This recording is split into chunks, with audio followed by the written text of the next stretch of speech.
উপযুক্ত ব্যবস্থা গ্রহণ করতে হবে। দেশে দেশে সংখ্যালঘু মানুষের অধিকার রক্ষায় মেহনতি মানুষের লড়াই আন্দোলন চলছে।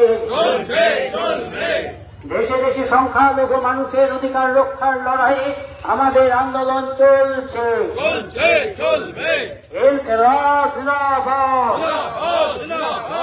ভারতের কমিউনিস্ট পার্টি মার্ক্সবাদী জিন্দাবাদ।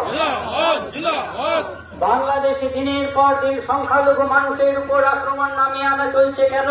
বাংলাদেশ সরকার জবাব দাও।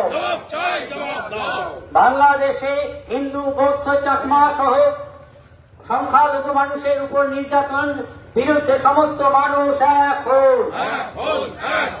বাংলাদেশে সংখ্যালঘু মানুষের অধিকার রক্ষায় বাংলাদেশ সরকারকে উপযুক্ত পদক্ষেপ গ্রহণ করতে হবে। বাংলাদেশে সংখ্যালঘু মানুষের অধিকার রক্ষায় বাংলাদেশ সরকারকে উপযুক্ত